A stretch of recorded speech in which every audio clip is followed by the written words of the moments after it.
لاہور سمیت پنجاب کے مختلف شہروں میں زلزلے کے جھٹکے۔ پنجاب کے مختلف شہروں میں منگل کی صبح زلزلے کے شدید جھٹکے محسوس کیے گئے ہیں۔ ترجمان PDMA کے مطابق پنجاب کے دارالحکومت لاہور سمیت قصور، اوکاڑہ، شیخوپورہ میں زلزلے کے جھٹکے محسوس کیے گئے۔ زلزلہ پیما مرکز کے مطابق زلزلے کی شدت 4.4 ریکارڈ کی گئی ہے، جبکہ گہرائی 12 کلومیٹر تھی۔ لوگ کلمہ طیبہ کا ورد کرتے ہوئے گھروں اور دفاتر سے باہر نکل آئے۔ DG PDMA کے مطابق زلزلے کے آفٹر شاک سے نمٹنے کے لیے مشینری اور عملے کو الرٹ رکھا گیا۔ PDMA کے صوبائی کنٹرول روم سمیت پنجاب بھر کے ڈسٹرکٹ ایمرجنسی آپریشن سینٹرز 24 گھنٹے الرٹ ہیں۔ ترجمان کا کہنا ہے کہ زلزلے سے نقصان کی اطلاع PDMA کی ہیلپ لائن 1129 پر دی جا سکتی ہے۔ ریسکیو ذرائع کے مطابق زلزلے کے نتیجے میں فوری طور پر کسی جانی اور مالی نقصان کی اطلاع نہیں ملی۔ پیٹرولیم مصنوعات پر ٹیکسوں میں بھی اضافہ کر دیا گیا۔ نئے فائنانس بل کے نافذ ہوتے ہی پیٹرولیم مصنوعات پر ٹیکسوں میں بھی اضافہ ہو گیا۔ پیٹرولیم لیوی کی شرح بڑھا دی گئی۔ پیٹرولیم مصنوعات پر نئے فائنانس بل کے تحت کلائمیٹ سپورٹ ٹیکس بھی عائد کر دیا گیا۔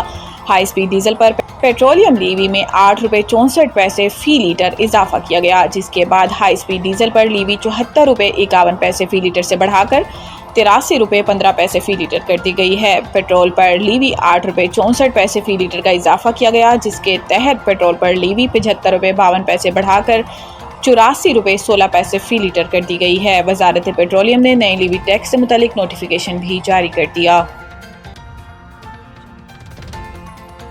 UN سلامتی کونسل کی صدارت پاکستان جامع اور عملی نتائج کے حصول کے لیے پرعزم ہے۔ سماجی رابطوں کے پلیٹ فارم ایکس پر اپنے بیان میں نائب وزیر اعظم اور وزیر خارجہ اسحاق ڈار نے کہا ہے کہ آج پاکستان جولائی 2025 کے لیے اقوام متحدہ کی سلامتی کونسل کی صدارت سنبھال رہا ہے۔ یہ صدارت پاکستان کے بطور منتخب رکن 8ویں دور 2025-26 کے دوران حاصل ہوئی۔ انہوں نے کہا کہ پاکستان یہ ذمہ داری عارضی، پختہ یقین اور اقوام متحدہ کے چارٹر، بین الاقوامی قانون اور کثیر الجہتی نظام سے گہری وابستگی کے ساتھ سنبھال رہا ہے۔ ہماری صدارت ایسے وقت میں آ رہی ہے جب دنیا بھر میں تنازعات اور انسانی بحران شدت اختیار کر رہے ہیں۔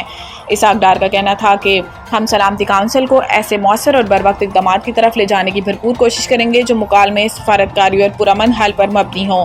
انہوں نے کہا کہ انشاءاللہ اس ماہ کے دوران میں 2 اعلیٰ سطح نمائندہ اجلاسوں کی صدارت کروں گا۔ اسحاق ڈار نے کہا کہ پاکستان تمام رکن ممالک کے ساتھ مل کر جامع، متوازن اور عملی نتائج کے حصول کے لیے پرعزم ہے۔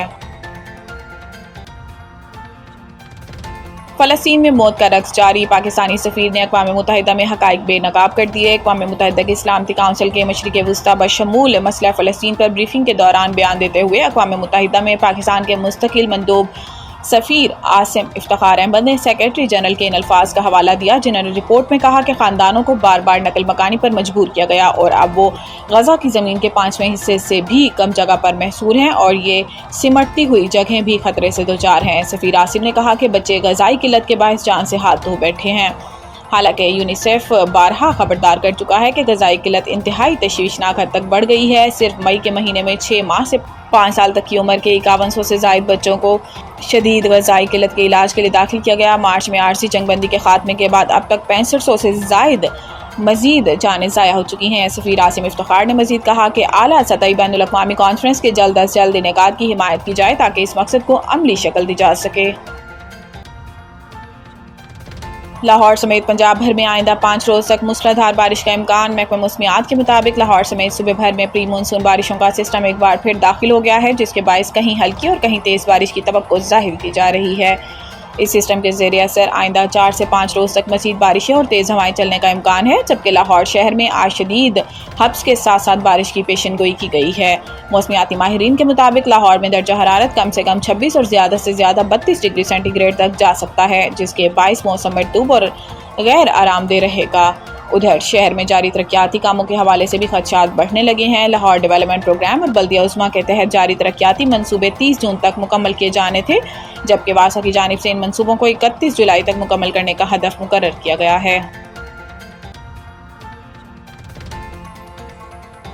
بنگلہ دیش کے خلاف سیریز کے لیے قومی T20 ٹیم کا انتخاب، شاداب باہر۔ ویسٹ انڈیز میں 3 ون ڈے میچز ہوں گے یا وہ بھی T20 فارمیٹ میں کھیلے جائیں گے، اس کا فیصلہ ابھی ہونا باقی ہے۔ PCB سربراہ محسن نقوی کی منظوری سے ممکنہ اسکواڈ کا اعلان جلد متوقع ہے۔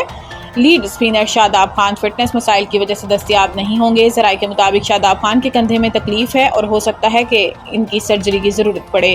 کپتان سلمان علی آغا اور ہیڈ کوچ مائک ہیسن کی مشاورت سے منتخب کردہ اسکواڈ میں نوجوان کھلاڑیوں کو زیادہ ترجیح دی گئی ہے۔ بنگلہ دیش کے خلاف سیریز کے لیے قومی ٹیم کا تربیتی کیمپ 7 جولائی سے کراچی میں شروع ہوگا۔ مائک ہیسن 6 جولائی کو پاکستان پہنچیں گے۔